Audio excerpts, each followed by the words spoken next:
व्यास जी कहते हैं कि ताम्र की उपर्युक्त बात सुनकर देवी भगवती का मुखमंडल मुस्कान से भर गया।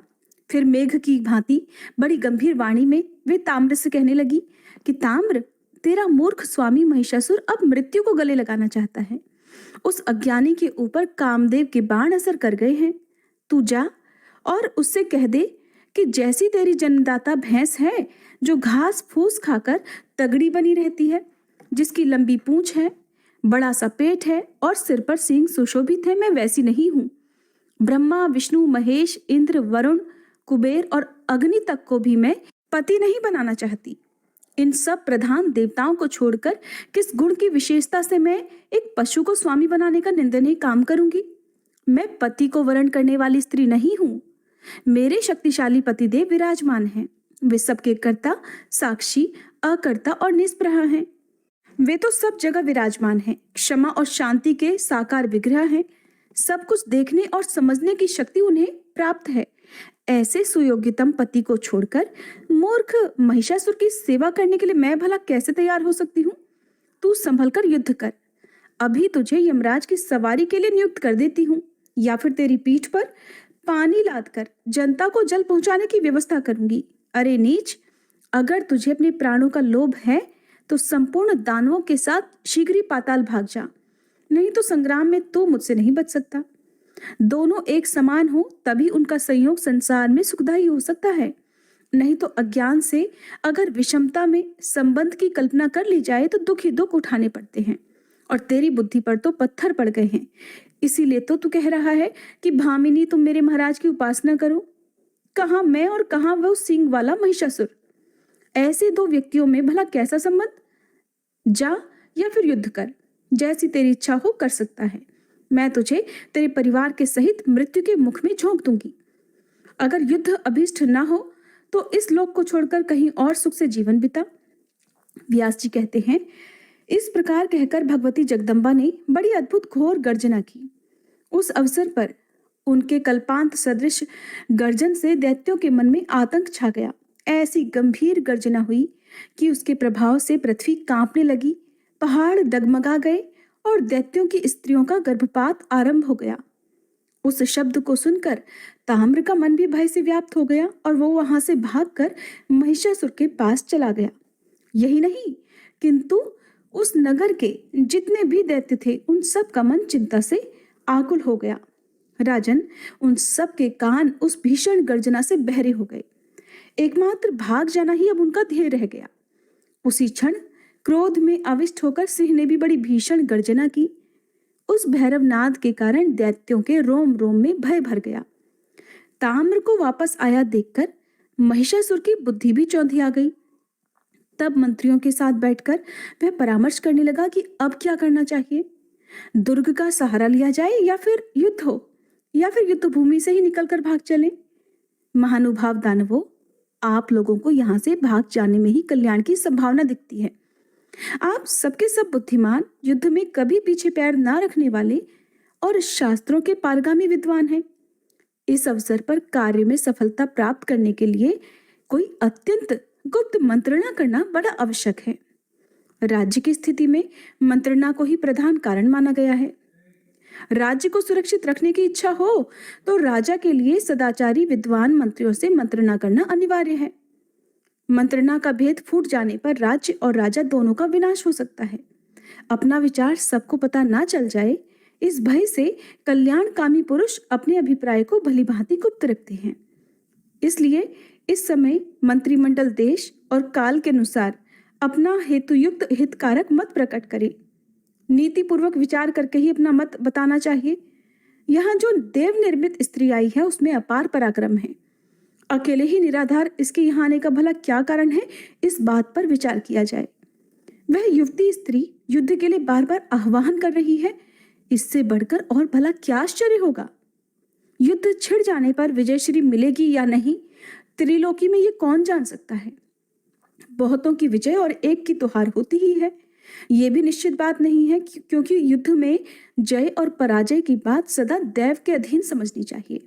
श्री सूत जी कहते हैं, अपने स्वामी महिषासुर के सार गर्भित वचन सुनकर महान यशस्वी विडलाक्ष हाथ जोड़कर कहने लगा कि राजन, विशाल नेत्रों वाली इस स्त्री के विषय में फिर से यत्नपूर्वक जानकारी प्राप्त कर लेनी चाहिए।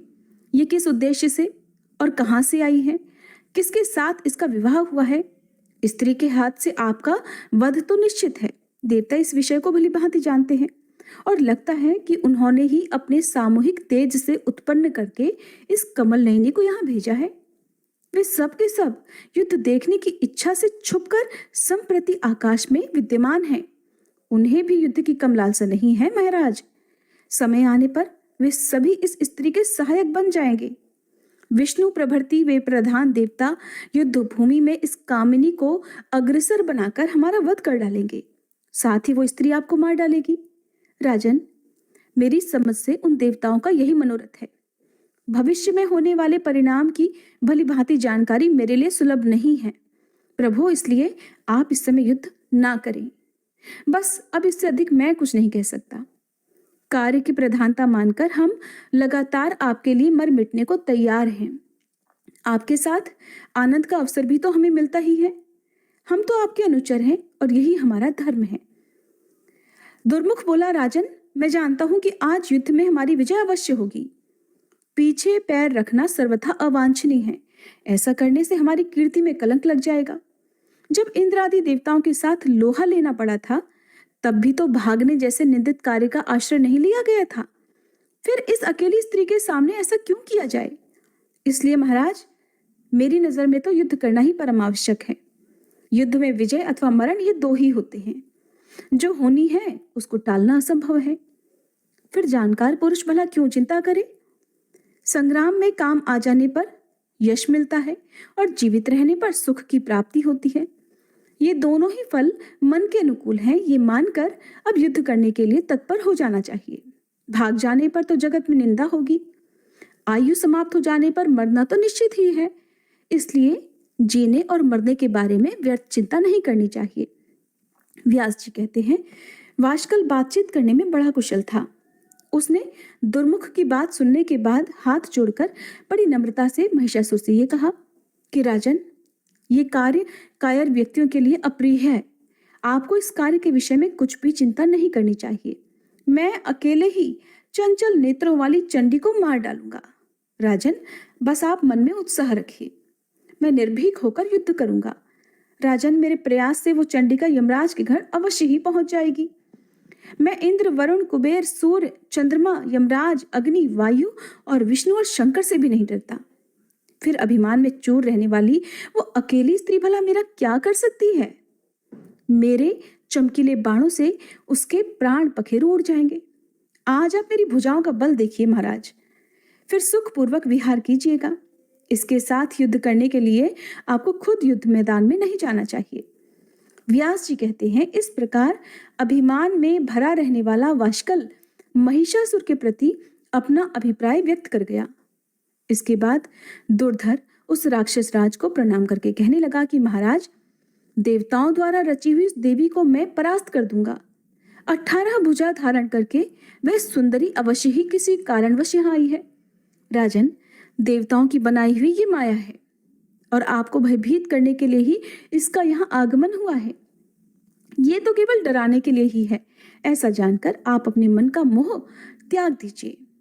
राजन, ये राजनीति है। अब मंत्रियों के संबंध में कुछ बात कहता हूं, सुनिए। कितने ही मंत्री सात्विक और राजस प्रकृति के होते हैं। इनके अलावा कुछ तामस भी होते हैं। राजन, उनके मन में स्वामी के कार्य से किंचित मात्र भी विरोध नहीं रहता। वे धार्मिक और मंत्र शास्त्र के पारगामी विद्वान होते हैं। व्यास जी कहते हैं कि इस प्रकार महाबाहु वाशकल और दुर्मुख महिषासुर की आज्ञा लेकर वहां से चल पड़े। उनके सर्वांग से अभिमान टपक रहा था। संपूर्ण अस्त्र शस्त्रों से वे पूर्ण जानकार थे, इसलिए वे मदोन्मत्त दानव युद्ध के मैदान में पहुंच गए। वहां भगवती जगदम्बा विराजमान थी। उनसे वे मेघ की तरह गंभीर वाणी में कहने लगे, देवी, जिन महात्मा महिषासुर ने देवताओं को परास्त कर दिया है, उन्हें तुम पति रूप में स्वीकार कर लो। सुंदरी, वे राजन संपूर्ण दैत्यों के अधिष्ठाता हैं। सर्व लक्षण संपन्न सुंदर मनुष्य का रूप धारण करके दिव्य आभूषणों से आभूषित होकर एकांत में वे तुमसे भेंट करेंगे। फिर तो त्रिलोकी की सारी संपत्ति तुम्हें भोगने का सुअवसर प्राप्त होगा। महिषासुर की अंग कांति बड़ी कमनीय है, मनोयोग पूर्वक तुम उनसे प्रेम कर लो। ये नरेश महान पराक्रमी है, इन्हें पति बनाकर तुम सांसारिक उस अद्भुत सुख को, जिसके लिए स्त्रियां प्रायः लालायित रहती हैं, प्राप्त कर लोगी। देवी कहने लगी, अरे धूर्तो, तुम ये क्या समझ रहे हो कि काम के चंगुल में फंसा हुआ ये कोई अत्यंत अशिक्षित अबला है? मैं महान मूर्ख महिषासुर की सेवा कैसे करूं? संभ्रांत कुल की स्त्रियां जो कुल, शील और गुणों में समानता रखता है वैसे ही पुरुष की उपासना करती हैं, बल्कि रूप, चातुरी, बुद्धि, शील और क्षमा आदि में उसे और भी बढ़ चढ़कर होना चाहिए। और ये महिषासुर तो पशु का शरीर धारण किए रहता है, पशुओं में भी इसकी जाति अधम मानी जाती है। फिर कौन देवरूपिणी ऐसी स्त्री होगी जो काम के वशीभूत होकर इस पशु को अपना पति बनाना चाहेगी? तुम अभी अपने स्वामी के पास चले जाओ। अरे वाशकल और दुर्मुख, तुम तुरंत अपने स्वामी महिषासुर के पास, जिसके सिर पर बड़े बड़े सींग हैं और जो हाथी की तरह धूल धूसरित पड़ा रहता है, जाओ और मेरे ये वचन उसे कह दो कि तू पाताल में चला जा या फिर आकर मेरे साथ युद्ध कर। युद्ध होने पर ही देवराज इंद्र निर्भय हो सकते हैं, ये अटल सत्य है। मैं तो तुझे मार कर ही जाऊंगी, बिना मारे नहीं जा सकती। प्रचंड मूर्ख, मेरी इस बात पर विचार करके फिर तेरी जैसी इच्छा हो वैसा कर। अरे चार पैर वाले जानवर, मेरे सामने विजयी हुए बिना कहीं भी भाग में, चाहे वो पृथ्वी का कोई भाग हो, पर्वत की गुफा हो या फिर आकाश ही क्यों ना हो, तुझे कहीं भी जगह मिलना असंभव है। व्यास जी कहते हैं, देवी भगवती के ऐसा कहने पर वाशकल और दुर्मुद दोनों दैत्य क्रोध से तमतमा उठे। उनकी आंखें नाचने लगी। वे दोनों वीर हाथ में धनुष और बाण लेकर युद्ध करने के लिए तैयार हो गए। भगवती जगदम्बा गंभीर गर्जना करके बड़ी निडरता से विराजमान थी। कुरुवंश को सुशोभित करने वाले राजन, वे दानव पूरी शक्ति लगाकर देवी के ऊपर बाण बरसाने लगे। भगवती को देवताओं का कार्य सिद्ध करना था। वे सुमधुर गर्जन करके दानवों के प्रति पर्याप्त मात्रा में बाण वर्षा करने को तत्पर हो गई। उन दोनों दैत्यों में वाशकल बड़ा चंचल था। वो तुरंत सम्रांगण में भगवती के सामने आ गया। अभी दुर्मुख दर्शक बनकर देवी की ओर दृष्टि लगाए हुए खड़ा हुआ था। फिर तो वाशकल और देवी में बड़ा भीषण युद्ध आरंभ हो गया। बाण, तलवार और परिघ के आघातों से भीरुजनों के मन में भय ही भय उत्पन्न होता है। उन भगवती जगदम्बा को भला क्या डर था? युद्ध में अपना मनोबल और पराक्रम दिखाने वाले उस दैत्य को देखकर अब उन्हें क्रोध हो आया। तेज धार वाले भयानक 5 बाणों को धनुष पर चढ़ाकर उन्होंने उसे कान तक खींचा और उन्हें वाशकल पर चला दिया। दैत्यवर वाशकल के पास भी वैसे ही तीखे तीर थे। उन तीरों से उसने देवी के बाण काट गिराए। साथ ही उसने 7 बाणों से भगवती सिंहवाहिनी के ऊपर चोट की। देवी ने भी अत्यंत तीखे पीले रंग वाले 10 बाणों से उस नीच दानव पर आघात किया। साथ ही दानव के बाण अपने सहायकों से काट दिए। वे बार बार अट्टहास करने लगी। भगवती के पास एक अर्धचंद्र नामक बाण था। इससे उन्होंने वाशकल के धनुष को छिन्न भिन्न कर दिया। तब वह दैत्य हाथ में गदा लेकर मारने के लिए देवी पर टूट पड़ा। ये देखकर चंडिका ने अपने गदा प्रहार से उसे धाराशायी कर दिया। वाशकल बड़ा पराक्रमी था। 2 घड़ी तक जमीन उसकी शैया बनी रही। फिर वह तेजी से उठा और भगवती चंडी पर गदा चलाने लगा। उस दैत्य को सामने आते देखकर देवी क्रोध से उबल गई। त्रिशूल से उसकी छाती में बड़ी भीषण प्रहार किया। चोट लगते ही वाशकल जमीन पर गिर पड़ा और उसके प्राण पखेरु उड़ गए। उस दुराचारी दानव के गिरते ही उसकी सेना नष्ट भ्रष्ट हो गई। आकाश में स्थित देवताओं को बड़ा हर्ष हुआ। भगवती जगदम्बा की वे जय जयकार करने लगे। इधर वाशकल के मर जाने पर अत्यंत शक्तिशाली दुर्मुख अब युद्ध के मैदान में देवी के सामने उपस्थित हुआ। क्रोध से उसकी आंखें लाल हो गई थी। उस समय दुर्मुख कवच पहनकर रथ पर बैठा हुआ था। उसके हाथ में धनुष और बाण थे। अरे अबले, ठहरो ठहरो, ऐसा बार बार उसके मुंह से आवाज निकल रही थी। उसे आगे बढ़ते देखकर भगवती ने शंख ध्वनि की। उस दानव का क्रोध बढ़ाती हुई वे अपना धनुष टंकारने लगी। तब दुर्मुख भी बाण चलाने को तत्पर हो गया। उसके तीखे और शीघ्रगामी बाण विषधर सर्प के समान भयंकर थे। भगवती महामाया ने अपने सहायकों से उसके तीर काट डाले और फिर गर्जना करने लगी।